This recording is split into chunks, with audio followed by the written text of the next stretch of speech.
Welcome to Shri news. గణతంత్ర దినోత్సవ వేడుకలకి ఒంగోలు ముఖ్య అతిథులుగా వచ్చేసినటువంటి ఈరోజు తెలుగుదేశం పార్టీ అధ్యక్షులు గౌరవ రిపబ్లిక్ డే సందర్భంగా నిడమనూరు సచివాలయంలో అరుణ గారికి, అలాగే గాంధీజీ, అంబేద్కర్ చిత్రపటాలకు నివాళులర్పించి మరియు హాజరైనటువంటి దండవందనం చేసి నమస్కారాలు తెలియజేసుకుంటున్నాను. మిఠాయిలు పంచిపెట్టిన ఈ రోజు గణతంత్ర దినోత్సవం అంటే పంచాయతీ కార్యదర్శి సుబ్బయ్యమ్మ, మన భారతదేశ టీడీపీ గ్రామ అధ్యక్షులు కాకమాని శ్రీకాంత్, ఐటీడీ అధ్యక్షుడు మండల అధ్యక్షుడు కాకమాని శ్రీనివాస్, వైస్ ప్రెసిడెంట్ సుబ్బారావు ప్రకటించడం జరిగింది.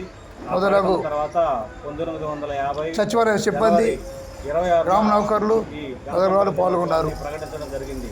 గణతంత్ర దినోత్సవం అనగా మన భారతదేశంలో మన రాజ్యాంగాన్ని మనమే రచించుకొని ఒక ప్రణాళికని చేసుకోవడం జరిగింది. ఆ ప్రణాళికనే ఒక గణతంత్ర దినోత్సవంగా జరుపుకోవడం జరిగింది.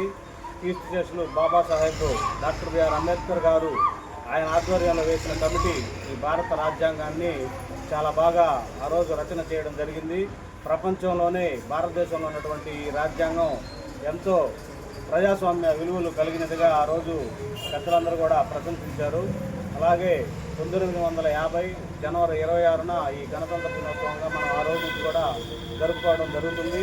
ముఖ్యంగా జాతీయ దినోత్సవాలైనటువంటి ఆగస్టు 15 మరియు మన గాంధీ మహాత్ముడి యొక్క జయంతి అక్టోబర్ 2ను ప్లస్ మరి ఈ గణతంత్ర దినోత్సవం మూడోదిగా 3 జాతీయ పండుగలుగా మన దేశానికి ఉన్నాయి.